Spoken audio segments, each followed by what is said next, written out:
সাহাবীরা বললেন, বালা ইয়া রাসূলুল্লাহ, নবী বলেন।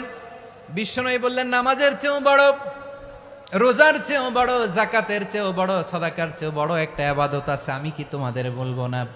সাহাবারা বললেন, ইয়া রাসূলুল্লাহ, বালা, অবশ্যই বলবেন, সেটা কি? বিশ্বনবী বললেন, ইসলাহু যাতিল বাইন।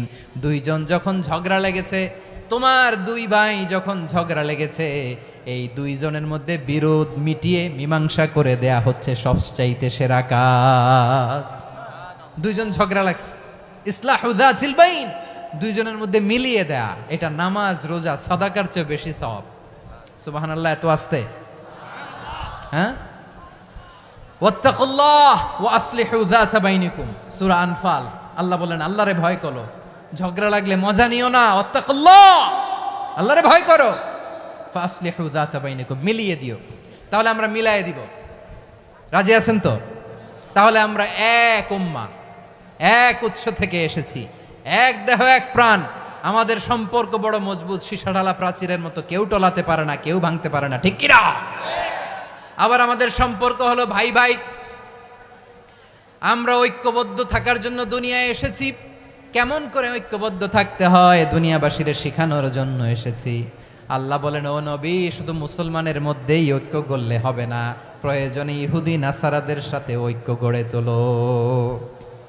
কথা শুনতেছেন? প্রয়োজনে আহলে কিতাবদের সাথে ঐক্যবদ্ধ হওয়ার আদেশ দিয়েছে কে? সবাই বলতে হবে, আওয়াজ করে বলেন। আহলে কিতাব, ইহুদি নাসারাদের সাথেও প্রয়োজনে ঐক্যবদ্ধ হওয়ার ঘোষণা দিয়েছে কে? বিশ্বনবী মক্কা থেকে মদিনায় হিজরত করতে গেছেন, ওখানে ইহুদিদের সাথেও কোয়ালিশন করেছেন। সুবহানাল্লাহ পড়বেন না? বনু কাইনুকা, বনু নাদির, বনু কুরাইজা, এই তিনটা দলের সাথে বিশ্বনবী কোয়ালিশন করেছেন একসাথে। কিন্তু তাদের বিশ্বাসঘাতকতার কারণেই তারা বহিষ্কৃত হয়েছে মদিনা থেকে। বিশ্বনবীর এখানে কোনো দোষ নাই, বিশ্বনবী ঐক্যবদ্ধ হতে চেয়েছেন।